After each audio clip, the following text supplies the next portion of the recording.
فطری خوبصورتی، برف پوش پہاڑوں، بہتے چشموں اور اٹھلاتی جھیلوں کی سرزمین۔ جب بھی کشمیر کا نام لیا جاتا ہے تو ذہن میں یہی منظر ابھرتا ہے، اسی لیے کشمیر کو جنت ارضی کہا گیا۔ لیکن کیا آپ جانتے ہیں کہ اسی جنت کے پہاڑوں، دریاؤں، مرغزاروں اور اس کے اندر سانس لیتے انسانوں کا ایک غداری کے عوض سودا کیا گیا تھا، اور اس جنت نظیر خطے کے باشندوں نے اپنے ہی دیس میں ایک ایسا وقت بھی گزارا جو ان کے لیے جہنم سے کم نہیں تھا۔ وہ دور جسے تاریخ میں ڈوگرا راج کے نام سے یاد کیا جاتا ہے۔ آخر یہ ظلم کیسے شروع ہوا؟ ہم آپ کو اس غداری کے عوض ہونے والے سودے اور ڈوگرا راج کی کہانی سنائیں گے، وہ کہانی جس میں ظلم کی تیرگی، مزاحمت کا شعلہ، آزادی کی چمک اور غلامی کا اندھیرا سبھی کچھ ہے۔ لیکن ایک نظر ڈوگرا راج سے پہلے کے کشمیر پر۔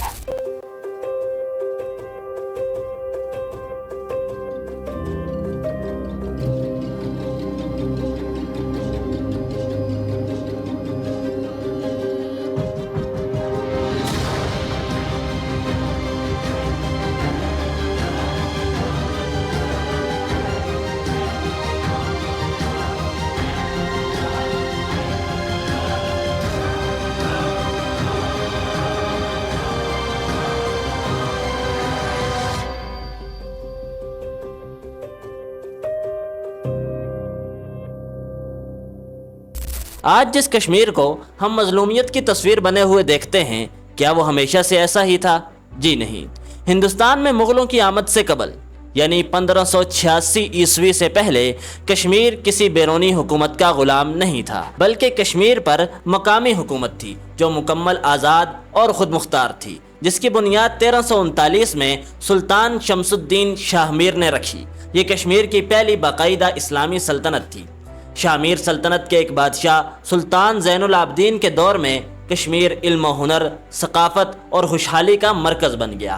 کشمیر کی شالیں اور خوبصورت فن پارے اسی دور کی یادگار ہیں۔ سلطان زین العابدین کے دور کو کشمیری سلطنت کا سنہری دور مانا جاتا ہے، اور سلطان زین العابدین کو آج بھی کشمیری بڑ شاہ یعنی بڑا بادشاہ کہہ کر یاد کرتے ہیں۔ 200 سال تک کشمیر پر یہ آزاد اور خود مختار حکومت رہی، لیکن پھر کچھ ایسا ہوا کہ یہ ہستی مسکراتی سلطنت غلامی کی زنجیروں میں جکڑ گئی۔ 1586 میں مغل بادشاہ اکبر نے کشمیر کو فتح کر کے مغل سلطنت کا ایک صوبہ بنا دیا۔ مغلوں نے کشمیر کو اپنی تفریح گاہ تو بنایا، اسے خوبصورت بنانے کے لیے یہاں بڑے بڑے باغ بنوائے، لیکن کشمیریوں کی آزادی اور خود مختاری کو ہمیشہ کے لیے چھین لیا۔ 1752 میں افغانستان کے احمد شاہ ابدالی نے یہاں قبضہ کر لیا۔ یہ افغان دور بھی کشمیریوں کے لیے شدید سختیوں اور بھاری ٹیکسوں کا دور تھا، مگر افغانوں کے جانے کے بعد ایک اور سخت ترین دور کشمیریوں کا منتظر تھا، جس کا آغاز 1819 میں ہوا، جب پنجاب کے سکھ حکمران مہاراجہ رنجیت سنگھ نے افغانوں کو شکست دے کر کشمیر پر قبضہ کر لیا۔ اب کشمیر پنجاب کی سکھ سلطنت کا ایک صوبہ بن چکا تھا۔ یہ دور کشمیری مسلمانوں کے لیے ایک ڈراؤنا خواب ثابت ہوا۔ مساجد کو تالے لگائے گئے، اذان پر پابندیاں عائد کی گئی اور عوام کو غریب سے غریب تر کر دیا گیا۔ لیکن اس کے بعد بھی ایک بڑا طوفان باقی تھا، وہ طوفان جس کے پس منظر میں ڈوگرا راج کی بازگشت سنائی دے رہی۔ سکھ سلطنت کے دربار میں ایک شخص تھا جس کا نام تھا گلاب سنگھ۔ یہ بنیادی طور پر جموں کا ایک ڈوگرا تھا۔ ڈوگروں کا تعلق راجپوت نسل سے تھا جن کا مذہب ہندو اور زبان ڈوگروی تھی۔ ڈوگرا نسل جموں، پنجاب اور ہماچل پردیش میں آباد تھی۔ گلاب سنگھ ڈوگرا نے اپنی چالاکی سے رنجیت سنگھ کے دربار میں بڑا مقام حاصل کیا اور سکھوں کی طرف سے جموں کا راجہ بن گیا۔ 1839 میں رنجیت سنگھ کی وفات کے بعد سکھ سلطنت کمزور ہوئی تو انگریزوں نے موقع پا کر سکھوں پر حملہ کر دیا۔ اس وقت تک گلاب سنگھ پنجاب کی سکھ سلطنت کا وزیر بن چکا تھا، لیکن اس نے اپنی ہی سلطنت کی پیٹھ میں چھرا گونپ دیا اور پردے کے پیچھے انگریزوں سے ہاتھ ملا لیا۔ اس غداری کے نتیجے میں سکھ انگریزوں سے بری طرح ہار گئے۔ انگریزوں نے سکھوں پر 1.5 کروڑ روپے کا جنگ کا تاوان لگایا، مگر سکھوں کا خزانہ خالی تھا۔ وہ اتنی بھاری رقم کہاں سے لاتے؟ انگریزوں نے تاوان کے بدلے سکھوں سے کشمیر کا علاقہ چھین لیا۔ اب سوال یہ تھا کہ انگریز اس پہاڑی علاقے کا کیا کریں گے؟ وہ اس علاقے میں اپنی فوج رکھنے اور اس کا خرچہ اٹھانے کے متحمل نہیں تھے۔ اس وقت غدار گلاب سنگھ ڈوگرا نے انگریزوں کو ایک پیشکش کی، اور پھر تاریخ نے وہ سیاہ دن دیکھا۔ 16 مارچ 1846 جب امرتسر میں ایک معاہدہ ہوا جس کے تحت انگریزوں نے پورا کشمیر گلاب سنگھ ڈوگرا کو صرف 75 لاکھ روپے کے عوض بیچ دیا۔ وہ کشمیر جو 1586 سے پہلے آزاد اور خود مختار اسلامی سلطنت تھا، جہاں کے اپنے بادشاہ تھے، اپنی کرنسی تھی اور جو خوشحالی میں اپنی مثال آپ تھا، 1586 میں مغلوں کے ہاتھوں اپنی آزادی کھو بیٹھا۔ پہلے مغلوں کا صوبہ رہا، پھر افغانوں کے تسلط کا شکار ہوا اور آخرکار 1846 میں محض 75 لاکھ روپے کے عوض انگریزوں کے ہاتھوں ڈوگروں کو بیچ دیا گیا۔ اس معاہدے کے بعد کشمیر پر ڈوگرا راج کا آغاز ہوا، جو 1846 سے 1947 تک یعنی پورے 100 سال تک جاری رہا۔ گلاب سنگھ اور اس کے بعد آنے والے مہاراجوں نے کشمیریوں بالخصوص مسلم اکثریت کا خون چوسنے میں کوئی کسر نہیں چھوڑی۔ ہر چیز پر ٹیکس لگا دیا گیا، یہاں تک کہ شادیاں کرنے اور جنازے اٹھانے پر بھی ٹیکس لگایا گیا۔ بیگار کا ایک بدترین نظام تھا، جس کے تحت کشمیری مسلمانوں سے بغیر کسی مزدوری کے سرکاری کام کروائے جاتے تھے۔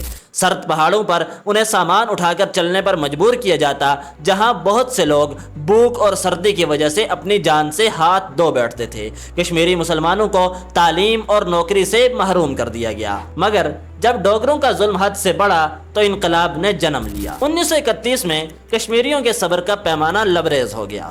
13 جولائی 1931 کو سری نگر جیل کے باہر ڈوگروں ظلم کے خلاف ہزاروں مسلمان جمع تھے۔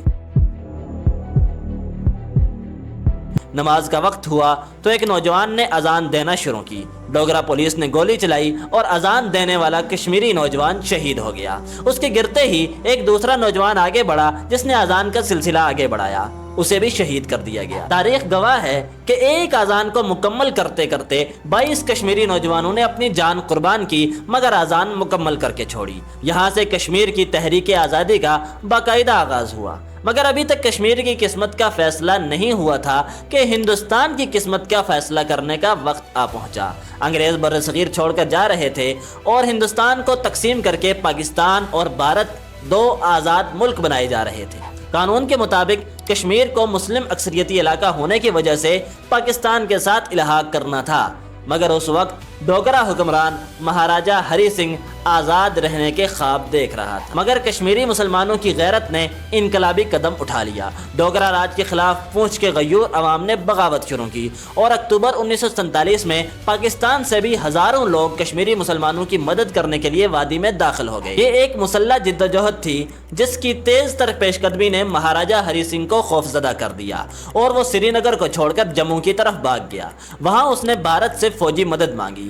بھارت نے مکر کا مظاہرہ کرتے ہوئے یہ شرط رکھی کہ پہلے الحاق کے کاغذات پر دستخط کیا جائے۔ مہاراجہ نے دستخط کیے اور بھارتی فوجیں سری نگر میں اتر گئی، جس کے بعد پاکستان نے بھی کشمیر میں اپنی فوج داخل کر دی اور یہ پاکستان اور بھارت کے درمیان پہلی جنگ کا آغاز تھا۔ مگر اس جنگ کا انجام بالکل بھی خوشگوار نہیں رہا۔ اور کون سی جنگ کا انجام خوشگوار رہا ہے؟ ہوا کچھ یوں کہ 1948 کے آخر میں اقوام متحدہ نے مداخلت کر کے جنگ بندی تو کروائی، مگر کشمیر کو تقسیم کر دیا گیا۔ The Security Council called upon both parties to terminate hostilities in Kashmir and appointed a commission to work with the 2 new states toward a peaceful settlement of the dispute. جو فوج وہاں کھڑی تھی وہیں ایک لکیر کھینچ دی گئی، جسے ہم آج لائن آف کنٹرول کہتے ہیں۔ اس جنگ کے نتیجے میں کشمیر کا وہ حصہ جہاں ڈوگرا افواج اور بھارتی افواج کو شکست ہوئی تھی، وہ حصہ آزاد ہو گیا اور آزاد جموں کشمیر اور گلگت بلتستان کی صورت میں پاکستان کے زیر انتظام آیا، جبکہ وادی کشمیر، جموں اور لداخ کا ایک بڑا حصہ بھارت کے قبضے میں چلا گیا۔ مگر تقسیم کی یہ کہانی یہاں ختم نہیں ہوتی، بلکہ اس کا ایک تیسرا رخ بھی ہے جس پر دنیا اکثر خاموش رہتی ہے، اور وہ ہے چین۔ کشمیر کے علاقے لداخ کے شمال مشرق میں ایک وسیع اور بنجر علاقہ ہے جسے اکسائی چین کہا جاتا ہے۔ 1950 کی دہائی میں چین نے اس پر کنٹرول حاصل کر لیا۔ بھارت نے جب اس پر اعتراض کیا تو 1962 میں بھارت اور چین کے درمیان جنگ ہوئی، جس میں چین نے بھارت کو شکست دے کر اکسائی چین پر اپنا قبضہ پکا کر لیا اور پھر بھارت اور چین کے درمیان LAC یعنی لائن آف ایکچوئل کنٹرول قائم کر دی گئی۔ اس کے بعد 1963 میں پاکستان اور چین نے ایک سرحدی معاہدہ کیا، جس کے تحت گلگت بلتستان کے شمال میں واقع شکسگام وادی کو چین کے حوالے کر دیا گیا اور چین نے کیٹو سمیت کئی پہاڑیوں پر پاکستان کا حق تسلیم کیا۔ اکسائی چین اور شکسگام وادی دونوں کشمیر کا حصہ تھے، جن پر آج چین کا باقاعدہ کنٹرول ہے۔ آج کشمیر کا خطہ 3 ملکوں پاکستان، بھارت اور چین میں بٹا ہوا ہے، جہاں لائن آف کنٹرول اور لائن آف ایکچوئل کنٹرول پر ہزاروں فوجی آمنے سامنے کھڑے ہیں۔ حکومتیں بدل گئیں، نقشے بدل گئے، صدیاں بیت گئیں، لیکن اگر کچھ نہیں بدلا تو وہ اس مٹی کے اصل وارثوں یعنی کشمیریوں کی قسمت ہے، جن کے مستقبل کا فیصلہ اقوام متحدہ کی قراردادوں کے مطابق رائے شماری کے ذریعے ہونا ہے، جو آج بھی ایک ادھورا خواب ہے۔ یہ خوبصورت جنت آج بھی دنیا کا ایک بڑا فوجی زون ہے، اور تاریخ کے اس غداری کے سبب کیے گئے سودے کی قیمت آج بھی یہاں کی نسلیں اپنے خون سے چکا رہی ہیں۔